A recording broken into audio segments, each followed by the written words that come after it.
that life is much more enjoyable when you are in balance. Vedantam Sridhar is a senior pyramid master who teaches meditation and joyful living. Control, but in balance, because sometimes things go well, fine.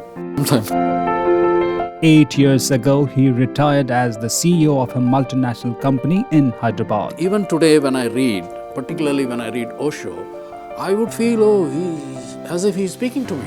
He has been practicing meditation for several years and he follows the teachings of Osho, Dr. Newton, Dr. Lakshmi and many spiritual masters. There's no particular demarcation that this time, that time. I always felt that it was always there. He truly believes in Satyam Shivam Sundaram. Even though I got sacked, but it propelled me to grow. He believes that life is all about experiencing and sharing love, joy and awareness in all its incredible multidimensional aspects. Please join me in welcoming Vedantam Sridhar in Spiritual Talks only on PMC English.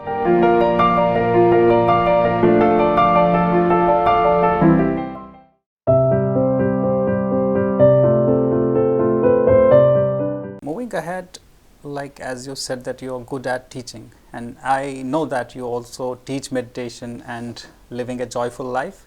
So I would love to know more about it. Yeah, teaching kind of comes kind of natural to me because one, I used to teach mathematics and science to some of the junior guys to earn some pocket money, but I used to enjoy that. And I would always make an attempt to make sure that the person understood what was being taught. So I will say that, see, mark is okay, you must score 10 out of 10 or, score, but understand. Understand what it is and then, follow the steps. This was a very simple thing and I have said that to my daughters also. I said, see, for me the marks are not important. Your understanding is more important. You study some subject, you understand it and you express. Nothing like that. And I would say that if you don't understand, instead of mugging up, you ask people. Ask your teacher, ask me or ask your mother, ask your friend and know what you have not understood. So this has been my guidance to them and both of them have done very well for themselves, and I have not, spent time teaching them much. Right. My wife used to spend time teaching them. I would teach once in a while. So teaching came kind of naturally to me, and one of the companies where I worked, I was a natural coach. So this company, I really enjoyed myself because whatever leadership skills I learned in life, I learned from that company. And whatever selling skills I learned, that also I learned from that company. And I used to enjoy selling. I used to enjoy teaching. So these two things, helped me to be a good coach. So I was one of the good coaches in that company. In fact, I was also recognized for that. My name was also recommended for the chairman's award and all that. I was recognized. More than the recognition, I enjoyed doing that. So somewhere I felt that enjoying what I do also kind of came into the picture. It was always there. So I used to enjoy doing that. And even though I was an average student, I was not the brightest of student, I was quite an average student. But somewhere that confidence was there that if I know something, I can teach that. And that job helped me also. And then I realized that in the job also, you can communicate. You see, I was good at that. I could articulate something, Some of the difficult situations, I could articulate it in such a way without hurting the person, So I realized that it's a knack. Basically, somewhere my coaching skills my ability to teach, and then maybe meditation helped me bring the balance, because I would always feel if the other person understands, and if we make him understand, if we just help him, ultimately, he can do it. Well, we cannot do his job. Correct. But he'll be able to do it after understanding. That's correct. I wish every teacher in our country thinks like that. Actually, one of the leadership lessons which that company gave, they used to outsource this with a company called Wilson Learning Corporation. It's a big management. They came up with some very beautiful sales training programs. They used to call counselor salesperson. So the whole sales force were trained on how to make an effective sale and how to support the customer. And then there was a separate leadership one too. So, and both I used to enjoy, because I used to enjoy selling and I used to enjoy the leadership aspect of that. And in selling, they would say it had 4 steps. So I still apply these techniques now. Like, for example, you start, you go to a company, want to sell a product. How do you start? So first you relate. You relate that, yeah, I have a lot of services and I know that you are in this business, so I have something which can help your business grow. So if we are able to relate to that person, like, because there is always going to be a tension for the customer, why should I talk to this fellow? Why should I talk to this salesman? And the salesman is also eager. He wants to sell, and so the first bridge of breaking the tension is to connect, is to relate.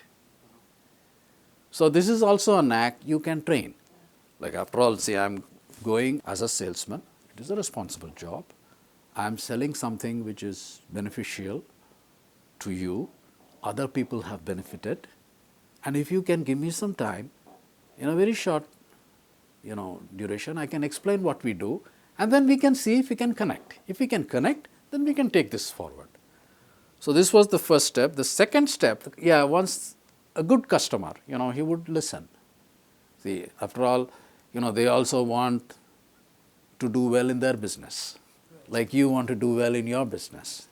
You want people who would contribute to your business, who would contribute to your channel being viewed more and with, in a meaningful way. There is always that interest. And so if someone comes to you that I could do that, you would give that person a hearing. Absolutely. So same thing would do.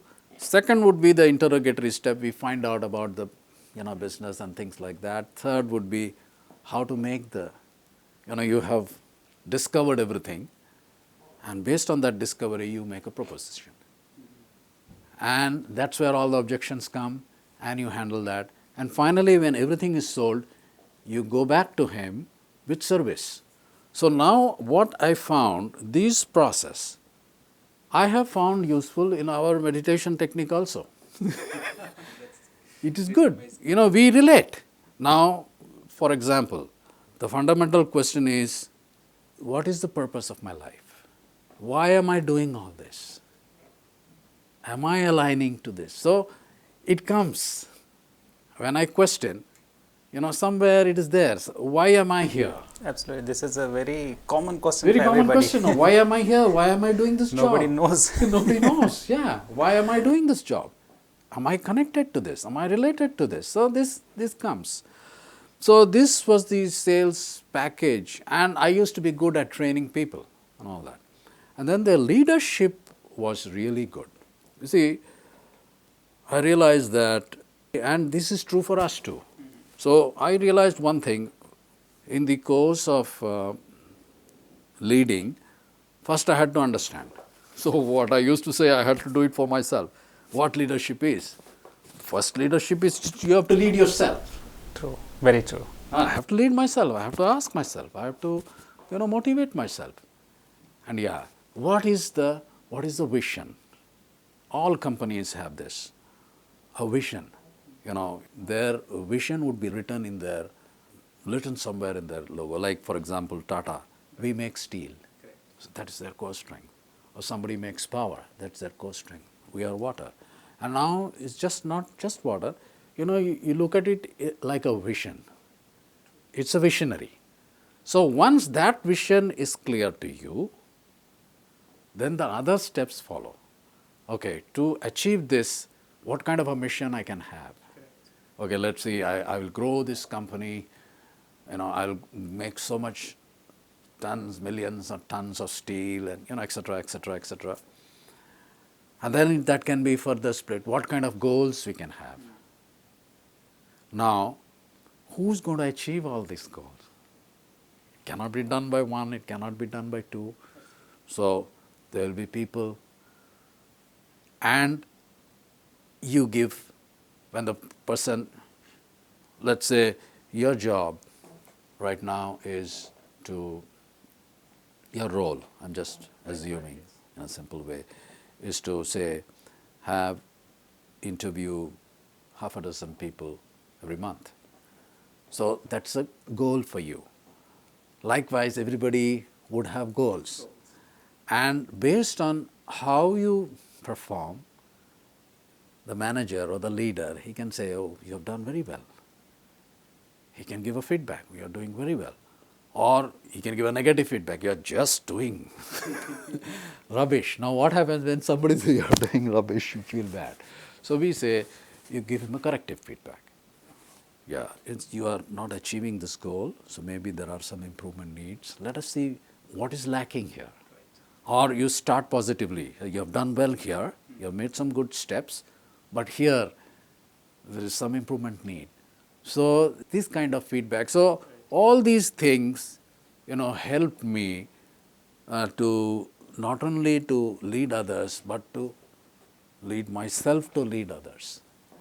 And it definitely gave me a wider perspective of life, of people, and myself. Since we are talking about the leadership, so what is the importance of choice of words in any role? As you said, we can blast on a person saying that you have done rubbish, absolutely rubbish, but we can also say there's some need of improvement. How does it help, and what's the importance of this? It is very important. It is actually one of Buddha's Eightfold Path is Samyak Vani, balanced speech. Buddha says, speak the truth, but be firm, but be gentle. See, when somebody, it's always good to speak the truth. The person should know what he has done, how he has performed. That's what a typical manager to a subordinate, when he is taking an assessment of his performance, let us say. Or it can just be a father talking to a son, or a friend, or a husband, It can be to anybody. What you say is important, how you say it is equally important. And there is no need to lie. Buddha doesn't say, you be nice to him. Let him know. Let him know the truth. But say it in a manner where he understands. Say it in a manner where he is receptive to that. Now, if he is not receptive, what to do? For example, there is the little boy wants to put its hand on the fire. So you have to handle that. So you can say, don't do that. You're going to hurt yourself. And sometimes you might have to scold also. But the moment the child realizes that, yes, this is being said for his benefit, he will appreciate that. So how we say the truth is as much important as the truth itself, I would say that. Lovely. Wonderfully explained with the example of a kid. That was really amazing.